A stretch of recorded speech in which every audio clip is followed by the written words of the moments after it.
కళ్యాణ్ గారి పనితనం గురించి ఏం చెప్తారు మీరు? అసలు ఎలా ఉంది ఆయన పనితీరు డిప్యూటీ సీఎం అయిన తర్వాత? డిప్యూటీ సీఎం అయిన తర్వాత ఆయన పనితనం మామూలు లేదనమాట.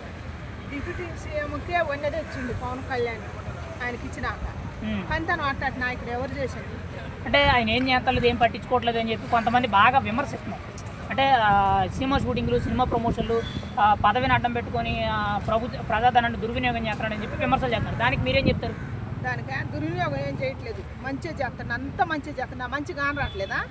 దుర్వినియోగం చేస్తున్నాను ఎవరు చెప్పింది? ఎవరు చెప్పింది? అంటే వైఎస్ఆర్సీపీ నాయకులందరూ కూడా పవన్ కళ్యాణ్కి పదవి చేత కావట్లేదు, కనీసం బస్సు ఎక్కినప్పుడు టికెట్ తీసుకోకూడదని కూడా ఆయనకి తెలియదు, ఎమ్మెల్యేకి ఫ్రీగా బస్సులో ప్రయాణం చేసే ఆ మినిమం జ్ఞానం కూడా తెలియదు అని మాట్లాడుతున్నారు. మీరేం చెప్తారు దానికి? ఆయన జ్ఞానం తెలియక టికెట్ తీసుకోకుండా ప్రయాణం చేసిండట. జ్ఞానం తెలియదు పేద ప్రజలకు అన్ని సాయాలు ఎట్లా చేసిండు? గిరిజన ప్రాంతాలకు పోయి చెప్పులు ఇచ్చి, దారులు లేని వాళ్ళకి దారులు లేపించి, పిఠాపురానికి మొన్న కూడా శ్రావణ వరలక్ష్మీదేవి వ్రతానికి ఏ నాయకుడైనా పంచిపెట్టిండా? ఎంతమంది ఇన్ని ప్రభుత్వాలు వచ్చాయి మన ఇవన్నీ ఎవరు చేసింది? ఎదురు పార్టీ వాళ్ళు వస్తే కూడా, ఎదురు క్వశ్చన్లు వేసినా కూడా మన పవన్ కళ్యాణ్ ఆఫీస్ కాడికి వస్తే వాళ్ళని కూడా ఏమనకుండా మన పోలీసు వారికి చెప్పి వాళ్ళని మాట్లాడనిచ్చి తర్వాత వాళ్ళని తెచ్చిపోయి భోజనాలు పెట్టింది. ఇట్లాంటి మంచి పనులు ఎవరు కానట్లేదా? పవన్ కళ్యాణ్ చేసే మంచి పనులు ఎలా అనిపిస్తుందండి? ఇప్పుడు వైఎస్ఆర్సీపీకి సంబంధించిన సర్పంచులు వచ్చి అక్కడ గొడవ చేస్తే వాళ్ళకి సమస్య ఏంటో తెలుసుకొని వాళ్ళకి మళ్ళీ వెళ్ళిపోయే ముందు భోజనం పెట్టడం అనేది ఎలా అనిపిస్తుంది? శత్రువును కూడా ఆయన చూసే విధానం ఎలా ఉందంటారు? అదే మరి నేను చెప్పట్లే, ఒక పక్క ఎన్ని పోటు పొడిచినా కూడా ఆయన నిలువును పొడుతున్నా కూడా మంచి పనే చేస్తారు పవన్ కళ్యాణ్. అవి కానట్లేదా అంటున్నా. శత్రువు వచ్చి ఆయన ఆఫీస్కి ఎదురు అడిగినా కూడా వాళ్ళని ఒక్క మాట అన్నీకుండా భోజనం పెట్టి పంపించిండు. అట్లా నాయకుడు ఎవరు ఉన్నారు?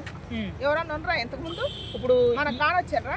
ఇప్పుడు ఈ ఆగస్టు 30వ తారీఖున ఈ నెల చివరాకన్నా వైజాగ్లో కార్యకర్తలందరితో కూడా మీటింగ్ పెడతారు, పార్టీ బలోపేతం కోసం మాట్లాడతారని చెప్తారు. మరి ఖచ్చితంగా పార్టీ అనేది ఇంకా బాగా అభివృద్ధి చెందుద్దా, ప్రజల్లోకి ఇంకా లోతుగా వెళ్తుందంటారా? వెళ్ళుద్ది. మన పవన్ కళ్యాణ్ చేసే మంచి పనుల వల్లనే వెళ్ళుద్ది లోనికి. ఇంకా బాధ్యత జనాలలోకే బాధ్యత. ఎందుకంటే ఆయన చేసే అన్ని మంచి పనులు జనాలు చెప్తారు. ఎవరో ఒకళ్ళిద్దరు చెబితే ఈ కలవని మాటలు. ఆయన చేసే మంచి పనులు దేశానికే తెలుస్తుంది. ఇప్పుడు మాది తెలంగాణ, ఆయన ఆంధ్రాలో చేస్తుండు. నేను చూసి చెప్పట్లేదా? అట్ట వందల మంది, లక్షల మంది, వేల మంది చూస్తున్నారు. చేసే మంచి అందరికి కానొస్తుంది. మీరు ఒకళ్ళిద్దరు నచ్చక ఏయో చెబితే ఏమి వినరు. అన్ని పనులు కానొత్తనేవ్వండి, ప్రజలకు తెలుతూనే ఉంది, మంచిగా గెలుతుంది. మరి ఆయన అంత మంచి పనులు చేస్తుండగా ఆయన ఎందుకు ఆయన విమర్శిస్తున్నారు? ఆయన మీద ఎందుకు విష ప్రచారం చేస్తున్నారు?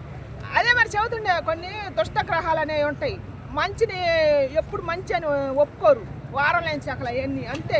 కానీ పవన్ కళ్యాణ్ మంచి తత్వాన్ని ఒప్పుకోవాలి. బుద్ధి ఉండోళ్ళు, జ్ఞానం ఉండోళ్ళు ఎవరైనా సరే పార్టీ పరంగా ఉంటే ఏమన్నా చూసుకోరు, అది చూసుకోరు. కానీ చేసి మంచిని కూడా విమర్శిస్తే ఎట్టండి? సిగ్గుండాల అంటానికి కూడా. ఒక మాటలో పవన్ కళ్యాణ్ గారి పనితనం గురించి మీరు ఏం చెప్తారు? ఆయన ఎలా ఉన్నారు, ఎలా పనిచేయగలుగుతున్నారు? పవన్ కళ్యాణ్ ఒక్క మాటలో చెప్పాలంటే సీఎంకు ఉండాల్సిన లక్షణాలన్నీ మన పవన్ కళ్యాణ్కే ఉంటాయి. ఆయన చేసే మంచి పనులన్నీ ఎవరు ఇంతవరకు ఏ నాయకుడు చేయలేదు. ఒక చెప్పులు పీఠం కానీ ఒక ఏం చేసినా కూడా లేడీస్ కూడా ఆయన చేసిన మంచి పనులు ఎవరు చేయలేదు. యతంతులకు చీరలు పంచి పెడతాం కానీ, మన వరలక్ష్మీదేవికి చీరలు పంచి పెడతాం కానీ ఏ నాయకుడు చేయలేదు. కాబట్టి ఆయన చేసే మంచి పనులు ఏ నాయకుడు చేయలేదు. ఒక్క మాటలో చెప్పాలంటే మనం పవన్ కళ్యాణ్ జై జనసేన అనాలన్నమాట. పవన్ కళ్యాణ్ సీఎం అవుతారంటారా? అవుతాడు. మీరు ఎన్నిసార్లు అని అడగండి నన్ను. పవన్ కళ్యాణ్ అవుతాడు, కాబట్టి కొద్దిగా టైం పట్టు.